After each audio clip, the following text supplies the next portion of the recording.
ஓம் சாய்ராம், ஜெய் சாய்ராம். என் அன்பு குழந்தையே, நீ என்னிடம் மிகவுமே ஆசைப்பட்டு விரும்பி கேட்ட ஒன்று சென்ற வருடம் இன்று வரை கிடைக்காமல் காலதாமதமாகிவிட்டதே என்று மிகவுமே கவலைப்பட்டு கொண்டிருக்கின்றையல்லவா? அது கிடைக்குமா கிடைக்காதா என்ற ஒரு இயக்கத்திலேயே நீ இருந்து கொண்டிருக்கின்றையல்லவா? நிச்சயம் அது கிடைக்கும். அதற்கான காலங்கள், நேரங்கள், சூழ்நிலைகள், உனக்கான நல்ல காலம் என எல்லாமே கூடி வந்துவிட்டது. இந்த ஆண்டின் இறுதிக்குள் நிச்சயம் அது கிடைக்கும் உனக்கு. உன் மனதில் ஒரு கேள்வியுடன் என்னை வந்து பார்த்து கொண்டிருக்கிறாய் அல்லவா? உன்னுடைய கேள்விக்கெல்லாம் விடை காணத்தான், விடை சொல்லத்தான் நான் வந்திருக்கின்றேன். நிச்சயம் நடக்கும். இந்த வருடம் முடிவதற்குள் நீ கேட்டது உன் கையில் கிடைக்கும். அது சம்பந்தமான நல்ல செய்திகள் உன்னை வந்து நிச்சயம் சேரும். அது உனக்கு நடக்கும் என்பதற்கு நான் உனக்கு சத்தியம் செய்து தருகிறேன். யார் மீது சத்தியம் செய்ய வேண்டும் என்று சொல், நான் செய்து தருகிறேன். நீ ஜெயிக்கப் போகின்றாய். அது தெரியாமல் நீ கவலைப்பட்டு கொண்டிருக்கின்றாய். நீ நம்பிக்கையோடு இருக்க வேண்டும். எல்லாவற்றிலுமே நான் இருக்கிறேன் என்ற நம்பிக்கை உனக்கு இருந்தால் போதும். இந்த வருடம் முடிவதற்குள் நீ கேட்டது எல்லாமே நடக்கும். தொட்டது எல்லாமே துளங்கும். உன் இல்லத்தில் பணமானது நிரம்பி வழியும். அனைவருக்கும் எடுத்துக்காட்டாய் நீ வாழ்வாங்க வாழப்போகிறாய். உன்னை உயர்த்தும் காலம் வெகு தூரம் இல்லை. உன்னை நல்ல நிலைக்கு நிச்சயம் உயர்த்தி காமிப்பேன். உன்னுடைய எண்ணங்களும் செயல்களும் உனக்கு நிச்சயம் நன்மையே அளிக்கும். உன்னுடைய வாழ்க்கையில் லட்சங்கள் தேவை என்று உன்னுடைய லட்சியத்தை நோக்கி நீ போய்கொண்டிருக்கின்றையல்லவா? நிச்சயம் உன் லட்சியம் லட்சத்திலேயே முடியும். கவலைப்படாதே. உன் இல்லத்தில் பண தேவைகள் எல்லாம் நிவர்த்தியாகும். ஒரு விஷயத்தை நீ எந்த கண்ணோட்டத்தில் காண்கின்றாயோ மற்றவர்களும் அதே கண்ணோட்டத்தில்தான் காண்பார்கள் என்று கிடையாது.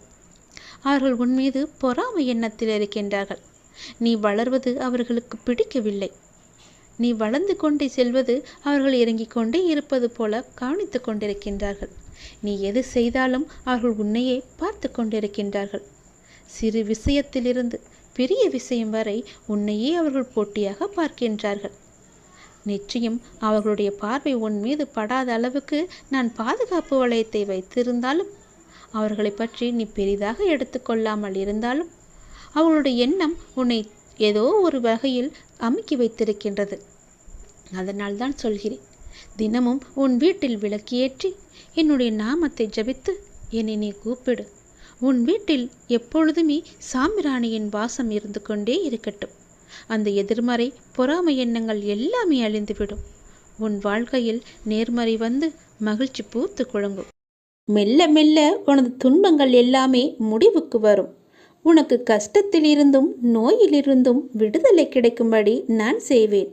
உன்னுடைய கடன் பிரச்சனை எல்லாமே தீரப்போகிறது. நீ எதிர்பார்த்தபடியே உனக்கு பண வரவு இறக்கப் போகிறது. நீ வேண்டியபடியே, நீ கேட்டபடியே அந்த பணத்தை நான் உனக்கு தரப்போகிறேன். நீ இப்போது பணம் இல்லாமல் தவித்து கொண்டிருக்கிறாய். உன் பண பிரச்சனையை தீர்ப்பதற்காகத்தான் நான் ஒருவரை அனுப்பியிருக்கிறேன். அவர் மூலம்தான் உனக்கு பணம் கிடைக்கப் போகிறது. யாரென்று அடையாளம் அறிந்து கொள், தெரிந்து கொள். வருவது நானாக கூட இருக்கலாம். இன்றைய காலகட்டத்தில், இந்த நிலையில், இன்றைய சூழலில் உனக்கு பணம் பெரிய ஒரு கஷ்டமாகவே இருக்கிறது. அந்த பண பிரச்சனை எல்லாமே தீரும் வகையில் நான் உனக்கு ஒரு வழியை ஏற்படுத்தியிருக்கிறேன். அந்த வழி சிறப்பானதாக இருக்கும். அதிலிருந்தே உன்னுடைய பண கஷ்டங்கள் எல்லாமே தீர்ந்துவிடும். அதிலிருந்து தான் உனக்கு நிரந்தர வருமானமும் கிடைக்கும். நீ கவலைப்படாதே. உன் பண பிரச்சனையை தீர்ப்பது என்னுடைய பொறுப்பு. நான் இன்றுதான் ஒருவரிடம் பணம் கொடுத்து அனுப்பியிருக்கிறேன். விரைவில் அவர் உன்னை தேடி வருவார். யாரென்று அறிந்து கொண்டு அந்த பணத்தை நீ வாங்கிக்கொள். நீயாக சென்றாலும் சரி, இல்லை அவராகவே வந்தாலும் சரி, கொடுப்பது நான் தான். உன் பண பிரச்சனை அதிலிருந்து தான் தீரப்போகிறது. நீ எப்போது அந்த பணத்தை வாங்குகிறாயோ அன்று முதலே என்னுடைய ஆசீர்வாதம் மூலம் உனக்கு பணம் கிடைத்து கொண்டே இருக்கும். உன்னுடைய கருமாக்கள் எல்லாமே நீங்க பெற்று உன்னுடைய கடன் பிரச்சனைகள் எல்லாமே தீர்ந்து பண மழையில் நீ நனையப் போகிறாய். உன்னுடைய கடன் பிரச்சனை, தீராத கஷ்டம் எல்லாமே நிவர்த்தியாய்விடும். கடன் நிற்கிறதே என்று கவலைப்படாதே. இனி உன் வாயிலிருந்து பணம் இல்லை என்ற சொல்லும் வரக்கூடாது. ஏனென்றால் பணப்பிரச்சனையை தீர்க்கத்தான் நான் ஒருவரை அனுப்பியிருக்கிறேன். நானும் வருவேன். எதிர்பார்த்து காத்திரு. நீ என்னை நோக்கி வர வேண்டுமென்றால் நீ நான் சொல்வதைப் போல செய்துவிடு. உனக்கு எல்லாமே நல்லதாகவே நடக்கும்.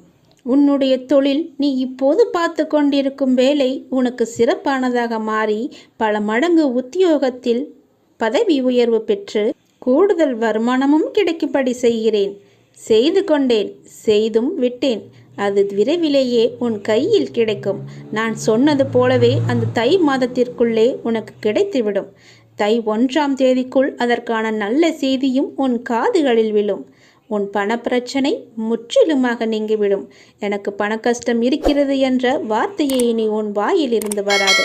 உனக்கு நல்லதாகவே நடக்கும். நல்லது மட்டுமே நடக்கும் உன் அப்பாவின் துணையோடு. நடப்பவை நன்மைகள் பல பெருகும் நேரம். இந்த மாதத்திற்குள் பல நன்மைகள் உனக்கு நடக்கப் போகிறது. உன்னுடைய வாழ்க்கை மேம்பட போகிறது. உன்னை தேடி பல வெகுமதிகள் வரப்போகிறது. எதற்காகவும் நீ கலங்காதே. நீண்ட நாட்களாகவே நீ என்னிடம் கேட்டுக்கொண்டிருக்கும் உன் பிரார்த்தனையை உன்னுடைய அப்பா உனக்காக நிறைவேற்றி கொடுக்கப் போகின்றேன். உன்னுடைய துன்பங்களிலிருந்து எல்லாம் உன்னை காப்பாற்றப் போகின்றேன். நீ கேட்ட வரத்தை கூடிய விரைவில் உனக்கு தந்து உன் வாழ்க்கையை நான் சிறப்பானதாக மாற்றப் போகின்றேன். நீ நினைத்தது நிச்சயமாகவே நடக்கப் போகிறது. அது உனக்கு நடந்தே தீரும். உன்னுடைய மனக்கவலையின்றி இன்று தீபம் ஏற்று.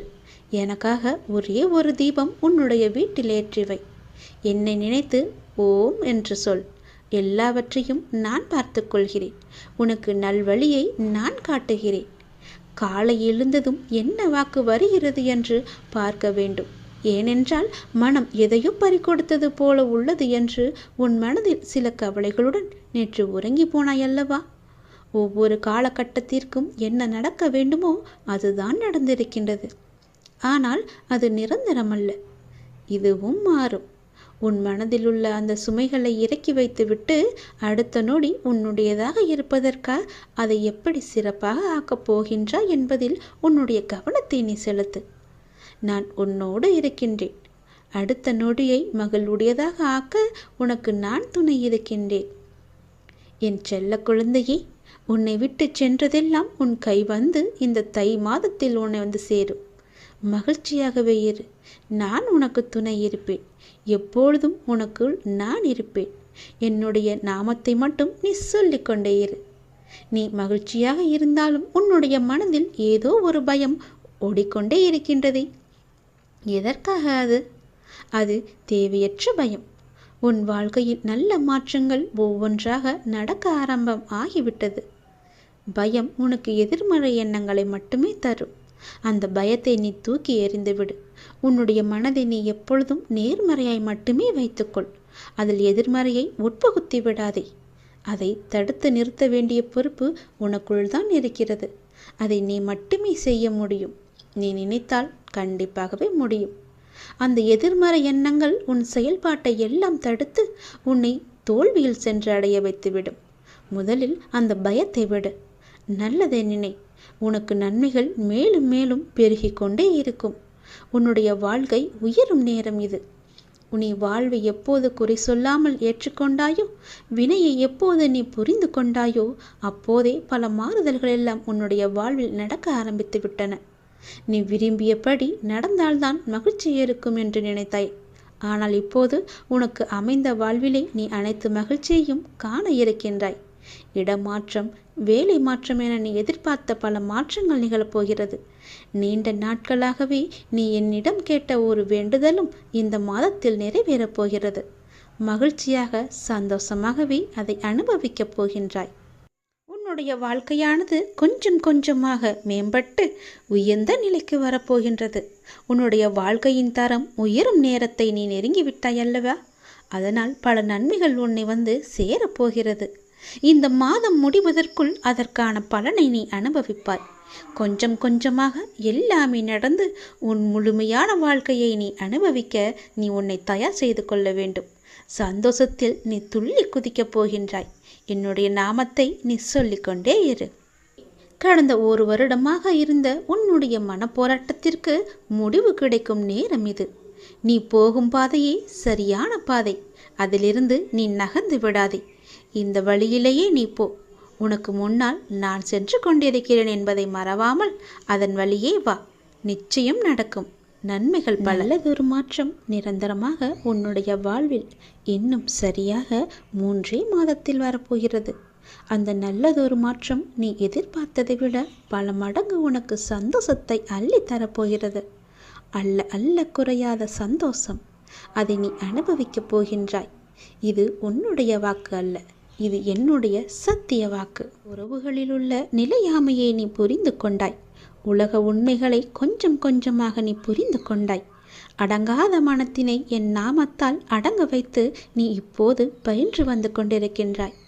எப்போதும் நேர்மறையாக சிந்திக்க நீ பழகி கொண்டாய். இனி என்ன, ஏன் கவலை? இந்த வாழ்க்கையை கடப்பது உனக்கு எளிதாகவே இருக்கப் போகின்றது. இனி உனக்கு வழிகாட்டியாக நானே உன் கூடவே வரப்போகின்றேன்.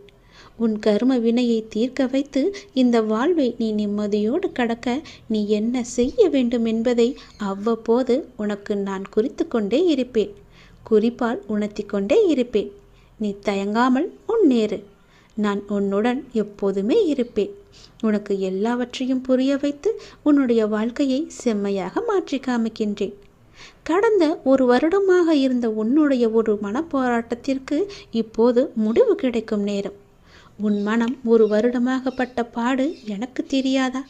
எத்தனை அல்லல்கள் பட்டிருக்கிறது, எத்தனை துன்பங்களை சந்தித்திருக்கிறது, எத்தனை கஷ்டங்களை அது அனுபவித்திருக்கிறது. எல்லோற்றுக்கும் ஒரு முடிவு கட்டப் போகின்றேன். உன்னுடைய பொறுமைக்கு பலன் கிடைக்கும் நேரம் இது. நீ இதுவரை கடந்து வந்த பாதையில் நீ பட்ட கஷ்டங்களுக்கு ஒரு முடிவு காணப்பாய். யார் உன்னை கைவிட்டாலும் உன் நம்பிக்கை உன்னை கைவிடாமல் உன்னை இவ்வளவு தூரம் அழைத்து வந்திருக்கின்றது. நான் நம்பும் என்னுடைய அப்பா என்னை காப்பாற்றுவார் என்ற நம்பிக்கை உனக்குள்ளே ஆழமாக பதிந்திருக்கிறது. அதுவே உன்னை இத்தனை தூரம் பாதுகாப்பாக அழைத்து வந்திருக்கிறது தெரியுமா? அந்த நம்பிக்கையோடு சேர்ந்த நேர்மறை எண்ணங்களும் அது எல்லாமே கூடி உன் வாழ்வின் பொன்னான தருணங்களை அது உனக்கு உருவாக்கி தரப்போகிறது. மகிழ்ச்சியாகவே இரு. உன்னுடைய வாழ்க்கை சரியான திசையில் நகர ஆரம்பித்திருக்கிறது. அது சரியான வழியில்தான் போய்கொண்டிருக்கிறது. அதை மாயை என்ற வலையில் நீ சிக்கிக்கொண்டு மாற்றி போக நினைக்காதே. அது தவறாக விடும். நான் சொல்வதை கேள். உனக்கு நல்லது நடக்கப் போகிறது.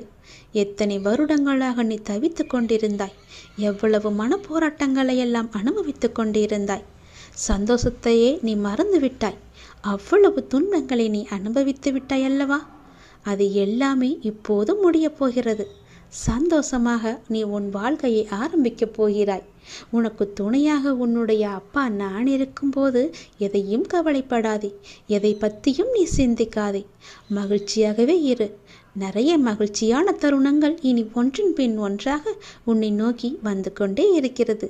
இதுதான் சரியான திசை. யார் எது சொன்னாலும் அதை காதில் வாங்காதே. அங்கு உன்னை பயமுடுத்துபவர்கள்தான் நிறைய பேர் இருப்பார்கள். அவற்றையெல்லாம் நீ காதில் வாங்காமல் நீ போகும் பாதையே சரியான பாதை என்று நகர்ந்து போய்கொண்டே இரு. இதற்காகவும் நீ அதிலிருந்து பின்வாங்கக்கூடாது. நான் சொன்னால் பழிக்கும், என்னுடைய வாக்கு பழிக்கும் என்று பல பேர் சொல்லியிருப்பார்கள்.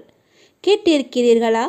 அது எப்படி அவர்கள் சொன்னால் பழிக்கும் என்று தானே கேட்கிறீர்கள்?